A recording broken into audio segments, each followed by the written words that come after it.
हाय, hello, नमस्कार. कसे आहात तुम्ही? माझ्या चॅनलवरती तुमचं स्वागत आहे. आपलं बायकांचं कसं असतं ना, नेहमी दुसऱ्यांची काळजी घेतो. सर्वांची काळजी घेता घेता स्वतःकडे लक्ष द्यायला वेळसुद्धा मिळत नाही. परंतु खरंच सांगते मैत्रिणींनो, आपण थोडा तरी वेळ स्वतःसाठी काढणं गरजेचं असतं. कधी-कधी काय होतं ना, या धावपळीतून काहीतरी खाण्याची क्रेव्हिंग होत राहते. म्हणूनच आज मी ओट्सचे बिस्किट करणार आहे.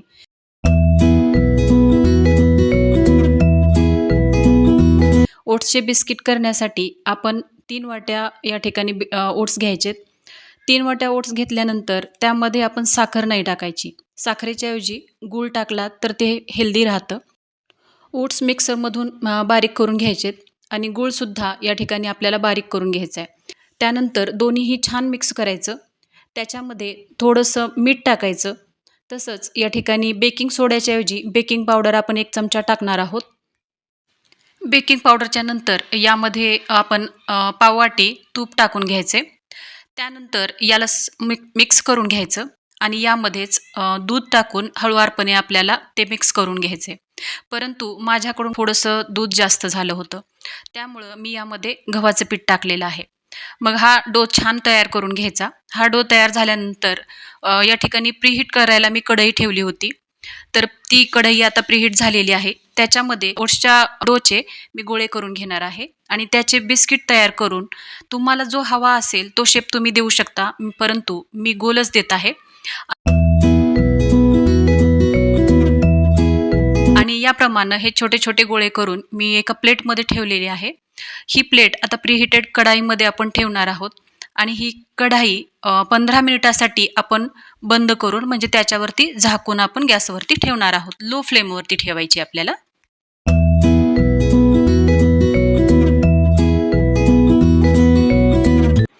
बघा, बाहेर किती छान पाऊस पडतोय आणि घरामध्ये बिस्किटांचा सुगंध दरवळतोय. 15 मिनिट झालेले आहेत. तुम्ही बघू शकता खूप छान या ठिकाणी बिस्किट झालेले आहेत. सुरुवातीला ना तुम्हाला हे बिस्किट थोडेसे मऊ वाटतील, परंतु थंड झाल्यानंतर हळू-हळू हे छान क्रिस्पी व्हायला लागतात. त्यानंतर दुसऱ्या प्लेटमध्ये मी हेच बिस्किट ठेवलेले आहेत. दुसरी प्लेट मी जेव्हा कढईमध्ये ठेवली त्यावेळी मुलींनी मला सांगितलं होतं, की त्याच्यावरती चोको चिप्स लाव, परंतु मी विसरून गेले होते. मग लगेचच मुलीनं माझ्या आठवण करून दिली आणि मग दोघींनी या ठिकाणी मला मदतसुद्धा केली चोको चिप्स लावण्यासाठी. चोको चिप्स लावले आणि त्यानंतर 15 मिनिट त्या कढईला झाकून ठेवलेलं आहे.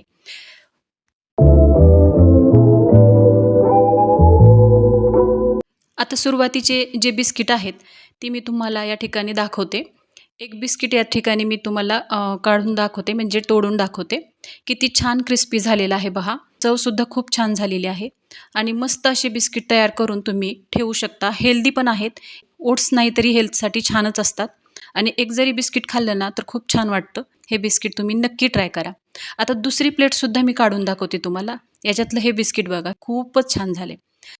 आता हे सर्व बिस्किट मी एका प्लेटमध्ये काढून घेत आहे आणि यालासुद्धा आपण थंड होऊ द्यायचं आहे. सुरुवातीला हे तर थोडे मऊ आहेत, झाले नाहीत असं वाटतील, परंतु झालेले आहेत, छान झालेले आहेत.